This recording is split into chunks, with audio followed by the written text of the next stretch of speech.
بسم اللہ الرحمن الرحیم۔ میرے محترم دوستو، ہم نماز پڑھتے ہیں اور نماز کی ہر رکعت میں سورہ فاتحہ پڑھتے ہیں، مگر اللہ معاف کرے ہم میں سے بہت سارے لوگوں کو نہ صحیح طریقے سے سورہ فاتحہ کے الفاظ پڑھنے آتے ہیں اور اس کا جو فہم ہے، جو تفسیر ہے، جو معنی ہے، وہ تو بہت دور کی بات ہے۔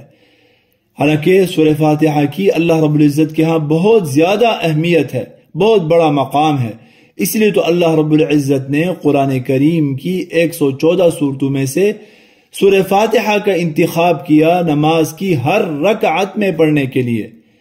اور سورہ فاتحہ کی اتنی بڑی اہمیت کیوں ہے؟ اس لیے اہمیت ہے کہ سورہ فاتحہ پورے قرآن کریم کا خلاصہ ہے۔ نہ صرف پورے قرآن کریم کا خلاصہ ہے بلکہ باقی 3 کتابوں کا بھی خلاصہ ہے۔ نہ صرف باقی 3 کتابوں کا خلاصہ ہے بلکہ اللہ رب العزت کی طرف سے اتاری ہوئی 104 کتابوں کا خلاصہ ہے۔ چنانچہ بیہقی نے شعب الایمان میں روایت کیا ہے، حضرت حسن بصری رحمۃ اللہ علیہ سے فرماتے ہیں، اخرج البیہقی فی شعب الایمان عن الحسن البصری رحمہ اللہ تعالی قال انزل اللہ عز وجل 104 كتب من السماء أودع علومها 4 منها التوراة والإنجيل والزبور والقرآن، ثم أودع علوم التوراة والإنجيل والزبور في القرآن، ثم أودع علوم القرآن في المفصل، ثم أودع علوم المفصل في فاتحة الكتاب، فمن علم تفسيرها كان كمن علم تفسیر جمیع کتب اللہ المنزلہ۔ فرماتے ہیں کہ اللہ رب العزت نے 104 کتابیں نازل فرمائیں، پھر ان کے علوم کو 4 کتابوں میں بند کر دیا، تورات، انجیل، زبور اور قرآن کریم میں۔ پھر تورات، انجیل اور زبور کے علوم کو اللہ رب العزت نے قرآن کریم میں سمو دیا، اور پھر قرآن کریم کے علوم کو اللہ تعالیٰ نے مفصلات اور مفصل میں سمو دیا۔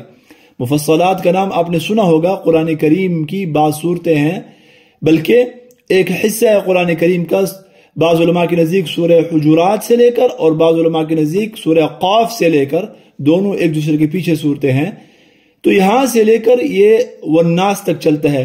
ان صورتوں کو مفصلات کہا جاتا ہے۔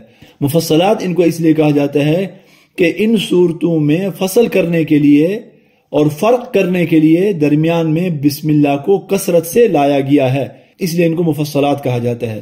تو فرمایا کہ قرآن کریم کا خلاصہ اور قرآن کریم کے علوم کو پھر اللہ رب العزت نے مفصلات میں سمو دیا، اور پھر مفصلات کے علوم کو اللہ رب العزت نے سورہ فاتحہ میں سمو دیا۔